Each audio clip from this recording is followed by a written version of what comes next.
Hello दोस्तों, स्वागत है आप सभी का टुडेज जीके प्रोग्राम में। तो दोस्तों, आज के इस वीडियो में हम लोग बात करने वाले हैं चर्चा में रहने वाले विषय से संबंधित महत्वपूर्ण प्रश्न। आज की चर्चा में रहने वाले सबसे बड़ी सवाल है दोस्तों, हाल ही में इंडियन पोर्ट बिल 2020 का मसौदा जारी किया गया है।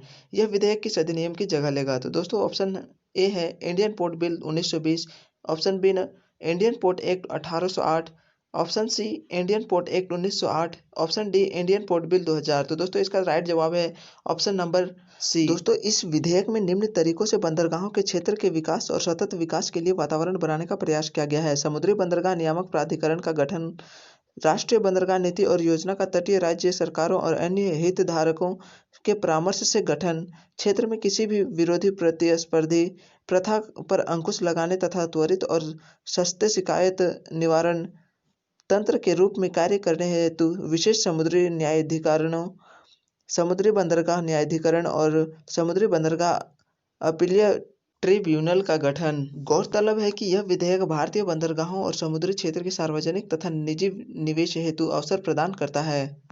अगला प्रश्न है दोस्तों, आम बजट 2020 में किस राज्य में अंतर्राष्ट्रीय वित्तीय सेवा केंद्र आईएफएससी में एक इंटरनेशनल बुलियन एक्सचेंज की स्थापना की घोषणा की गई थी? Option A New Delhi, option B Uttar Pradesh, option C Karnataka, option D Gujarat. तो इसका राइट जवाब होगा फ्रेंड्स ऑप्शन डी, अर्थात कि गुजरात।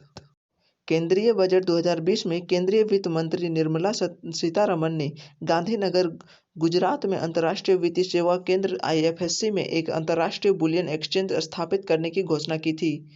बुलियन स्पॉट डिलीवरी अनुबंधन और बुलियन डिपॉजिटरी रसीद आईएफएससीए अधिनियम 2019 के तहत वित्तीय उत्पाद के रूप में अधिसूचित है।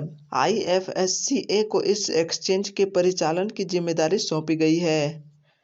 इस संदर्भ में अक्टूबर 2020 में अंतर्राष्ट्रीय वित्तीय सेवा केंद्र प्राधिकरण बुलियन एक्सचेंज विनियम 2020 को अनुमोदित किया गया। इसमें नियमों के अलावा बुलियन एक्सचेंज, विलेयरिंग कॉरपोरेशन, डिपॉजिटरी और वॉल्ट्स शामिल है।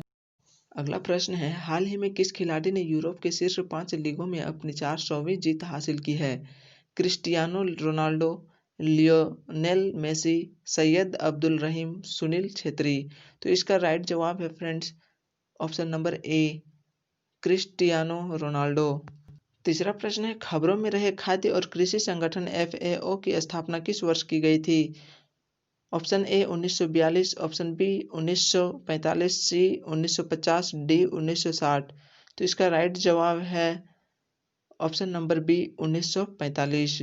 हाल ही में संयुक्त राष्ट्र के खाद्य और कृषि संगठन एफएओ ने चेतावनी दी है कि यमन के 5 मिलियन लोग आगामी वर्ष में अकाल से सिर्फ एक कदम दूर रह जाएंगे।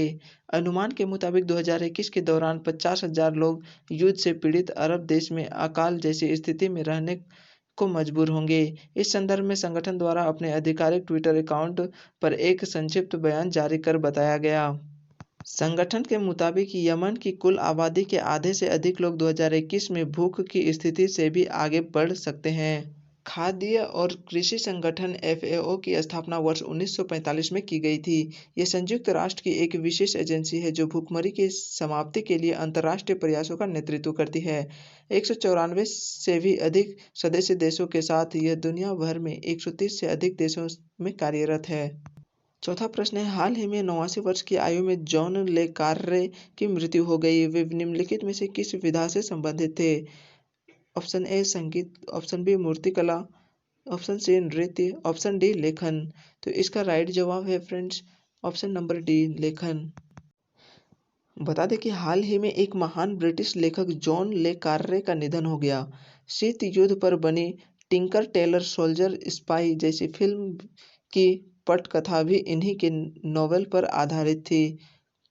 जॉन ले कार्ले का जन्म 1931 में हुआ था। पांचवा प्रश्न है, न्यूक्लियर साइंटिस्ट मोहसेन फखरीजादे को मरणोपरांत सैन्य सम्मान से सम्मानित किया गया है। वे किस देश से संबंधित थे?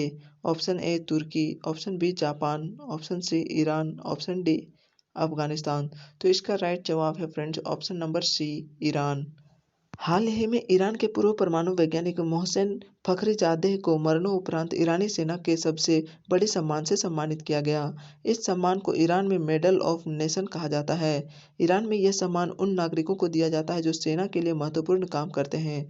महासेन फखरीजादेह की मृत्यु हाल ही में ईरान में हो गई थी। इसको लेकर ईरान ने इजराइल पर आरोप भी लगाए थे, जिस पर हाल ही में दोनों देशों के बीच तनाव भी देखा गया था। क्वेश्चन नंबर 6, आरबीआई ने आरटीजीएस सुविधा को 24/7 चालू करने की बात कही है। बताइए आरटीजीएस का पूरा नाम क्या है? Option A real time gross soft system, option B real time goal settlement system, option C real time gross settlement system, option number D real time gross sort system. तो इसका राइट जवाब है friends option number C real time gross settlement system. कुछ समय पहले ही की गई घोषणा के मुताबिक आरबीआई ने आरटीजीएस सुविधा को 24/7 कर दिया है। यह सुविधा अब साल के हर दिन और हर समय उपलब्ध है। आरटीजीएस यानी real time gross settlement system. RTGS का उपयोग बड़ी धनराशि के अंतरण में होता है, जिसकी न्यूनतम सीमा रुपया 2 लाख होती है। इस प्रणाली की शुरुआत 2004 में हुई थी। देश के डिजिटल ट्रांजैक्शन को बढ़ावा देने के लिए आरबीआई ने फैसला लिया है कि वह आरटीजीएस के माध्यम से किए गए ट्रांजैक्शन पर कोई शुल्क नहीं लेगा। हालांकि बैंकों से इस पर सीमित स्तर पर ही शुल्क लिया जाएगा। प्रश्न नंबर 7, निम्नलिखित में से किसने रचनात्मक अर्थव्यवस्था के क्षेत्र में बंगबंधु शेख मुजीबुर रहमान के नाम पर एक अंतर्राष्ट्रीय पुरस्कार शुरू करने का निर्णय लिया है? Option A World Bank, option B UNESCO, option C NITI Aayog, option D IMF.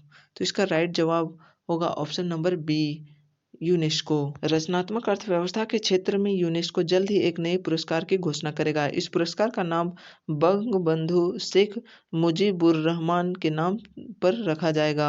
UNESCO का मानना है कि उसकी यह पहल सृजनात्मक उद्यमिता के क्षेत्र में बेहतर क्रियाकलापों को कैप्चर करेगी, जिससे एक नए नॉलेज शेयरिंग मैकेनिज्म की स्थापना होगी। यूनेस्को ने साल 2021 के सतत विकास के लिए सृजनात्मक अर्थव्यवस्था का अंतर्राष्ट्रीय वर्ष घोषित किया है। यूनेस्को यानी United Nations Educational, Scientific and Cultural Organization संयुक्त राष्ट्र का ही हिस्सा है। प्रश्न संख्या 8, हाल ही में चीन ने किस देश को सऊदी अरब से लिए गए कर्ज को चुकाने हेतु $1.5 बिलियन का समर्थन प्रदान करने के लिए सहमति व्यक्त की है? Option A Malaysia, option B Pakistan, option C Indonesia, option D Iran. सही जवाब है ऑप्शन नंबर बी पाकिस्तान। चीन ने हाल ही में घोषणा की है कि वह पाकिस्तान को $1.5 बिलियन की मदद करेगा। इस आर्थिक मदद का उद्देश्य यह है कि पाकिस्तान ने सऊदी अरब से जो $2 बिलियन का ऋण लिया था उसका पुनर्भुगतान कर सके। बता दें कि दोनों ही देशों के बीच एक करेंसी स्वैप एग्रीमेंट है, जो पाकिस्तान के लिए एक व्यापार वित्त सुविधा है। पाकिस्तान इस सुविधा का उपयोग 2011 से ही अपने विदेशी ऋणों को चुकाने के लिए कर रहा है। यह समझौता 2011 में हुआ था और इसे बाद में 2014 तक के लिए बढ़ाया गया और इसके आगे भी बाद में इसकी अवधि बढ़ाकर 2018 तक कर दी गई और राशि बढ़ाकर $3 बिलियन कर दी गई। प्रश्न संख्या 9, अयोध्या में राम मंदिर निर्माण कार्य की समीक्षा एवं सिफारिशों के लिए गठित 8 सदस्यीय समिति के अध्यक्ष कौन हैं? Option A BS Raju, option B N Gopal Krishnan, option C SR Gandhi, option D Manush Santhanam. इसका सही उत्तर है VS Raju, option number A. हाल ही में राम मंदिर निर्माण समिति के निर्माण कार्यों की समीक्षा के लिए एक पैनल गठित किया है, जिसमें 8 सदस्य होंगे। इस पैनल में भारत के सबसे बेहतर इंजीनियरिंग और स्ट्रक्चरल विशेषज्ञ शामिल होंगे। IIT दिल्ली के पूर्व निदेशक VS राजू इसके अध्यक्ष बनाए गए हैं। यह पैनल मंदिर निर्माण के संबंध में अपनी महत्वपूर्ण सिफारिशें देगा। गौरतलब है कि पिछले साल माननीय उच्चतम न्यायालय ने राम मंदिर मामले में मंदिर बनाए जाने का आदेश दिया था। साथ ही इसके लिए एक मंदिर निर्माण समिति बनाने का आदेश भी दिया था, जिसके अध्यक्ष नृपेंद्र मिश्र हैं। नृपेंद्र मिश्र पूर्व में PM मोदी के प्रधान सचिव रह चुके हैं। प्रश्न संख्या 10, हाल ही में किस मंत्रालय ने 5वां राष्ट्रीय परिवार स्वास्थ्य सर्वेक्षण नेशनल फैमिली हेल्थ सर्वे जारी किया है? ऑप्शन ए खाद्य प्रसंस्करण एवं उद्योग मंत्रालय, ऑप्शन बी महिला एवं बाल विकास मंत्रालय, ऑप्शन सी शिक्षा मंत्रालय, ऑप्शन डी स्वास्थ्य और परिवार कल्याण मंत्रालय। इसका सही जवाब है ऑप्शन डी स्वास्थ्य और परिवार कल्याण मंत्रालय। हाल ही में स्वास्थ्य एवं परिवार कल्याण मंत्रालय ने NFSH 5 यानी fifth national family health survey जारी किया। सर्वे के मुताबिक देश की शिशु मृत्यु दर में सुधार हुआ है, लेकिन कुपोषण अभी चिंता का विषय बना हुआ है। NFHS 4 के मुकाबले 15 राज्यों यूटीएस में नवजात मृत्यु दर में कमी आई है। वहीं अगर इसमें 5 साल तक के बच्चों की मृत्यु दर का आंकड़ा भी जोड़े तो यह संख्या 18 हो जाती है। वहीं 5 साल तक के स्टंटेड बच्चों की बात करें तो कुल 13 राज्यों में इनकी संख्या में उछाल देखा गया है। NFHS 5 में राज्यों में जनसंख्या, स्वास्थ्य और पोषण से संबंधित विस्तृत सूचना मौजूद है। दोस्तों, आप सबों का प्यार अगर मिलता रहे तो मैं इस तरह के वीडियो मैं लाता रहूँगा। तो दोस्तों, अगर आप सबों को इस वीडियो में थोड़ा सा भी नॉलेज मिला हो तो उसके लिए इस वीडियो को लाइक कर दें और साथ ही सब्सक्राइब कर दें चैनल को और बेल आइकन को भी दबा लें, ताकि आने वाले हर वीडियो की नोटिफिकेशन आपको सबसे पहले मिले।